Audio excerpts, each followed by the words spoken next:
My family kicked me out of the house on my birthday. I worked for years to turn my life around, and when I did, they returned to try and steal everything from me. I was newly 18 and wasn't even done with high school when I was kicked out of the house by my parents and my golden child brother. I wasn't all mad, though. Couch surfing was far better than living with them. They didn't even show up for my high school graduation. Unfortunately, life was extremely difficult for a while. Being homeless makes it very difficult to find a job and keep, and with no job, finding a living space isn't easy as well. My parents never even reached out to me once. Either there were definitely times where I was tempted to beg them for forgiveness. But thankfully I held out. Years later I ended up securing a retail job, thankfully, and worked my absolute butt off to be able to rent a condo. Life was on the upwards trend for a few years, and although I couldn't save much, at least I had my own place granted. I rented with someone, but it was better than being homeless. But then life crumbled again. The start of the 2020-demic was not kind to me in the slightest, and everything I worked for seemed to have vanished into thin air. I lost my job and couldn't renew the lease on my condo because my roommate also lost his job, and neither of us could afford the place on unemployment money. As the lease was ending, my roommate left early to move back in with relatives, and I had to sell nearly all of my stuff because I was soon going to be homeless if I didn't downsize to an extreme. Thankfully, I had a plan. Years ago, I had bought a truck simply for the fact that I've always loved trucks, so I found a $1,000 camper in good shape and put it on my truck just so I could live out of it for a while. It was supposed to be temporary, but I ended up living out of it for longer than I ever thought I originally was hoping to be able to live out of the camper at my parents' house, where my brother and his family still reside as well. I swallowed my pride and asked them to let me stay in the camper beside their house. But when I did, they told me they had a full house and didn't want me there. They said they'd only agree to let me park my camper there if I paid them basically what it had cost to rent an apartment in my area. That was way too much just to park my camper. I was jobless and trying to save as much of my unemployment money as I could till I could find a new job. I may as well be living in an apartment with that rent price. They were asking my parents called my camper, and eyes sore, and told me to take a hike since we couldn't come to an agreement, and sister-in-law brother's wife thought it was absolutely hilarious that I had to live in a camper. My brother joined her in pointing at and mocking me while calling me a homeless bum. After being told no by my parents, I parked my truck camper in a store parking lot to sleep on the first night that I had nowhere else to go. I felt scared out of my mind that someone might try to break in. Suffice to say, I didn't sleep well that night. There was nowhere else I could go. As any other relative is that owned houses were fairly far away, and were all apartment people, and I was pretty attached to my ARA as well, so I didn't want to just leave. I'd also had my mail forwarded to a friend's apartment. It was the only way I could still get my mail anymore. Finding a stable place to park was pretty difficult. I went looking around to try and find a job similar to my old one. It took months of living the nomadic camper life. In that time, I had to deal with a lot, everything from beggars and addicts to people demanding I leave because my camper was an eyesore. At one point, someone who told me to move claimed to be with an HOA. I wasn't even parked on a street with houses, and when I questioned what HOA, they got incredibly belligerent and threatened me. I moved my camper anyway, just to avoid the trouble. In order to have a steady supply of electricity, I learned to use a long extension cord to plug in anywhere I could to recharge my camper batteries. This meant sneaking around and plugging it into an outside outlet of a random building while parked on a street. I know that's a crumby thing to do, but I had to keep my batteries charged so my refrigerator would stay cold. I had a small solar power bank for recharging my phone, but I didn't have anything like a generator, and generators are noisy and acquire fuel anyway. So I did what I had to do. After months of living like that, I finally managed to get a new job. I had to move to the neighboring city to find a job that didn't involve retail. I worked retail while in college and promised myself never again. Though I was nearly ready to break that promise, I was still getting unemployment money, but I had no stable place to live while receiving it, and I didn't want to still be jobless when it ran out. Plus, I was bored out of my mind. I had little else to do but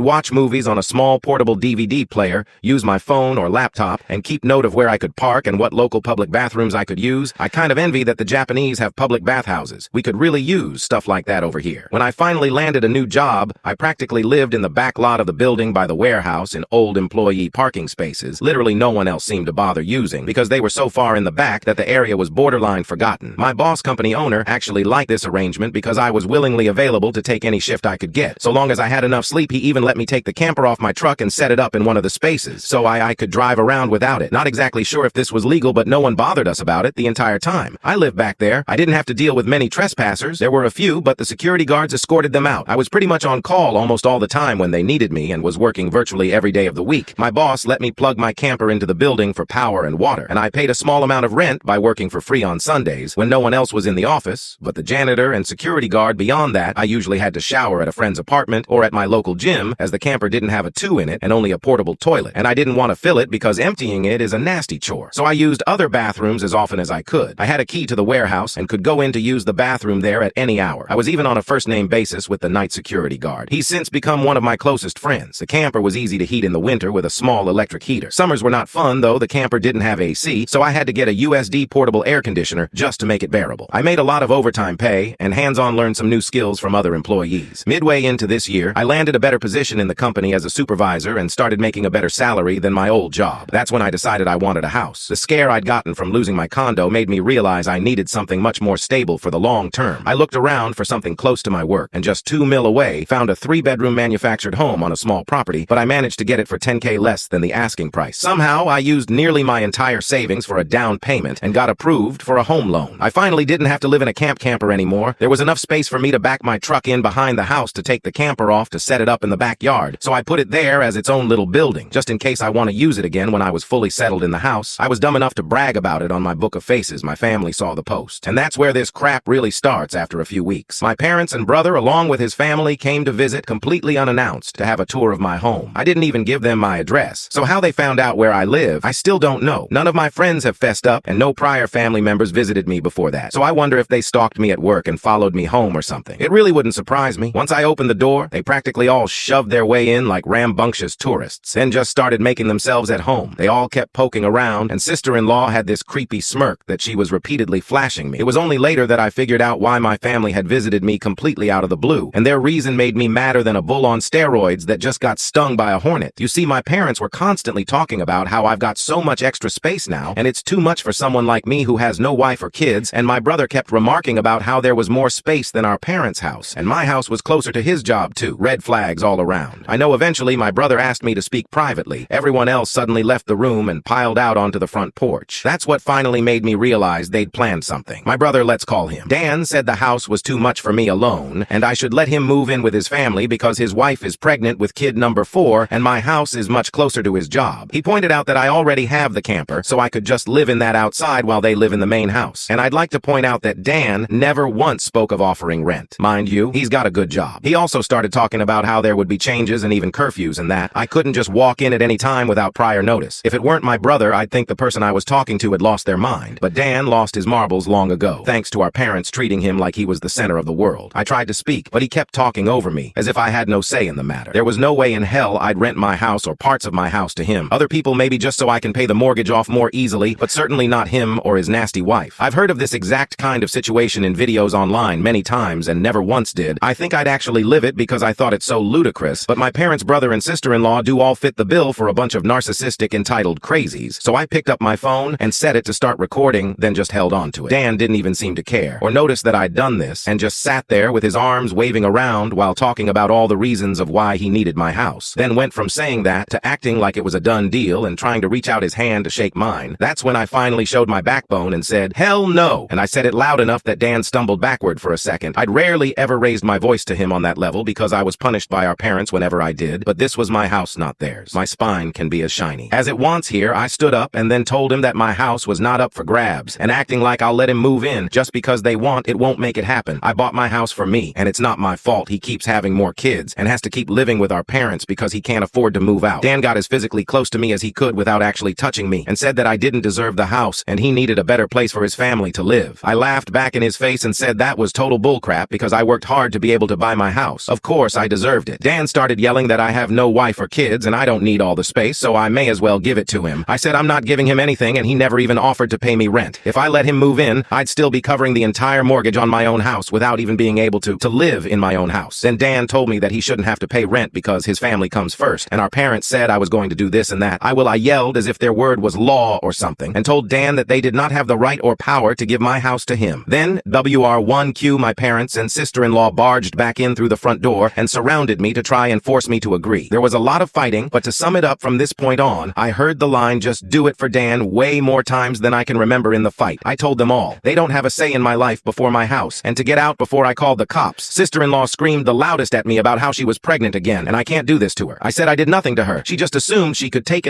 from me, like I would just allow it. I had no obligation to her or her family. Then I called her a stuck-up bitch who never had any respect for me, so I don't care what she thinks or how many kids she has. I have no sympathy for her. She won't be living in my house. Well, that made her angry enough to attack me. My brother held her back, kicking and screaming. She kept demanding he let her go. The phone I was holding recorded pretty much everything, so I held it up and said I was going to call police if they didn't leave right away. My parents told Dan they were leaving. Then my mother said that I had a week to come to my senses. I told her I won't be, and to not come back. Then I told sister-in-law that my phone recorded everything, and if she tries anything, I'll press charges for assault. She screamed at me, and then stormed out loudly crying with her face in her hands. My mother was the last one out the door, and said that I better do this for Dan and sister-in-law. I responded by telling her I won't be after I kicked my parents' brother and sister-in-law out for trying to force me to hand over my new house to my brother. I immediately went to my social media and told the story to the whole family. It spread pretty fast, but you won't find it now, because it all got deleted some time ago, and I put my own profile on private. I posted about it because I knew that the first thing my family would do when they got home is try to twist the event to make me the villain, and I was exactly right. But I had about an hour to get started before them, and I had video evidence to back up my story about what they'd done. Being preemptive worked, because I got a fair number of family members on my side right away. My parents' brother and sister-in-law must have been all set to write their own post, but it was too late, so they didn't even bother trying to lie much. My parents, Dan and sister-in-law, had a few flying monkeys supporting them, but not much else. Plenty of others knew how. Entitled they already were. So what happened was something they all quickly understood and accepted. There was one person in particular that called me. I don't know who they were, but they ranted at me that I was a horrible brother, and I needed to make way for a real family man. I just ended the call and blocked the number. This didn't repeat. The week went by, and my parents showed up with Dan at my front porch, just like they said they would in their prior ultimatum. They rang my doorbell like crazy, and also pounded on the door until I finally answered. I opened it just a crack, and they tried to shove their way in again, but I'd installed a couple of latch chains that prevented it, and even braced my body against the door. For good measure, my father and brother demanded I let them in, but I said I was recording everything on camera and would call the police if they tried to force their way in again. My mother calmed them down, and then in her most sickly sweet tone, asked me if I was ready to let my brother move in. I told her and the rest of them to F off and never come back. My mother put on the crocodile tears and asked me why I can't just do this for Dan, because he's my beloved brother. I laughed and then bluntly said, I do not love him as a brother because he treated me like crap for years, and they only encouraged him to do so. They are terrible parents and he is a terrible brother. Then told them to leave or I'd be calling police ASAP. They all left surprisingly easily, apart from my mother's loud crying and the others giving me dirty looks. One could say making them leave was suspiciously easy. I thought the whole mess was over, but I guess I should have taken them more seriously because they had other stupid plans. I came home later that week on Friday evening to find a moving truck and my brother's minivan parked in my driveway. It was Dan and his family there moving stuff in. He just waved to me with a crap-eating grin. When I saw him, I was furious and told him and the rest of his family to stop, but sister-in-law smugly said to me that, like it or not, they were moving in, and then in the most fake way, while tilting her head and puckering her lips, she said that it was okay because my mommy allowed it, and I should always listen to what my mommy tells me. I seethed with rage, just hearing those words and looking at her smug face, so I locked myself in my truck to call the cops right away when they realized what I was doing. Sister-in-law started pounding on my window and yelling at me to stop and that I can't do this to her because she and Dan need the house, and she cried, why can't you just do this for Dan? I responded with, screw Dan. It's my damn house, not his. Then she threatened to key the side of my truck unless I stopped calling the police, all of which the 911 operator heard thanks to the window being slightly open. I told sister-in-law if she damaged my truck, I'd sue her, and she was smart enough to retreat when the police arrived. Dan and sister-in-law, along with their kids, had locked themselves in my house. I told cops what had happened, as well as showing them my new driver's license that had my current address on it. Then when we went to my front door, I saw that they'd changed the lock, and the old lock was laying on the porch with the center of it drilled out, and the drill they used was laying right next to it with a complete Harbor Freight drill bit set. Could they have been any more stupid leaving evidence out like that? I pointed out the broken lock and drill, then gave the police a rundown on all the events that happened prior. Well, I guess Dan called our parents over at some point after I arrived home because they showed up while I was talking to the cops. My parents immediately lied and started saying that I'd agreed to rent my house to my brother and his family. I said that was an easily provable lie one way or another, so Dan and sister-in-law finally came out of my house with some papers in hand. They both looked super smug, like they'd somehow outsmarted me. They'd actually drawn up and printed out a fake rental agreement, but my signature was not on it. There was one, but it looked nothing like my handwriting. I don't think any of them have ever actually seen my signature, so that was incredibly stupid on their part. I told my parents and Dan that was stupidly blatant fraud, and if the cops investigated, they'd easily figure that out, and I don't think going to jail in court would do them any good. It could even make Dan lose his job, which is his only means of providing for his family. I also said I would get a lawyer and sue for damages if anything of mine was lost, stolen, or broken. Dan went white and looked really scared when I said all that, but my mother got between us and doubled down about how I should just do this for Dan and live in the damn camper so they can finally have a family home to themselves. I yelled at her that if she thought it was such a good idea, she could do it for Dan herself and let Dan have her house to himself. Instead, the cops separated my mother from me, and I said I wanted them all out right now or I'll press charges. I stated in a shout about how they drilled out my front door lock to break in. The lease papers were obvious fakes. They badly forged my signature, and I have recorded video of sister-in-law attacking me. Those are felonies I could screw over their lives with if I wanted, and if they didn't leave, that's exactly what I'd do. The only reason I hadn't already was for the sake of Dan's kids, so they have one chance to get the hell out. The moment my parents heard that, I think it finally clicked that they could not force me to do it. For Dan, my mother surrendered and said she'd put an end to this. Then she went over to sister-in-law and spoke with her quietly for a minute while my father spoke to Dan. Sister-in-law instantly started loudly crying and ripping up the fake rental papers into tiny bits and tossing them like confetti, only to have an officer tell them to pick up the bits of paper or he'd cite them for littering both of the cops at this point. Had the "I don't get paid enough for this" looks on their faces. Dan had to start telling his kids to load their stuff back into the moving truck. The kids were all crying and the eldest was sobbing that he won't get his own room now. Sister-in-law and Dan gathered their kids up to try and make one last pathetic attempt to guilt me with the sad family routine. You know, where they all gather together in a sort of group hug while all facing one direction. I swear, I think they'd practiced it beforehand. All of the kids had the same pleading look with quivering mouths. Sister-in-law kept rubbing her pregnant belly and tilting her head to look like a sad puppy, and my brother just made the saddest face he possibly could and said, "Please don't do this. We need to be able to live here." But I didn't falter and told them to keep packing all the kids. And sister-in-law turned the crying up to 11. And Dan yelled at me, "Are you satisfied with yourself? You've denied us a home because you're too selfish to share and help out family." I ended up laughing like a maniac and retorting that what he was trying to do was taking, not sharing, and no amount of crying will make me let his family move in because he's no brother of mine anymore. He's just an entitled eye-hold who thinks he can take whatever he wants from me. Like when we were kids, Dan started F-bombing me until the cops told him to cool it, or he'd be in cuffs regardless if I wanted to press charges. He sucked in his lips and looked a mix of afraid and supremely ticked off. I asked the cops if they could stick around until my parents' brother and sister-in-law had all left, and they said they had no intention of going anywhere until this had been resolved. In fact, in the next few minutes, 2 cops became 4 as more drove in. For whatever reason, that gave my parents some extra incentive to get moving. I made Dan give me the keys to the new lock he put on my front door. He was really reluctant to hand them over. Then instead of handing them to me,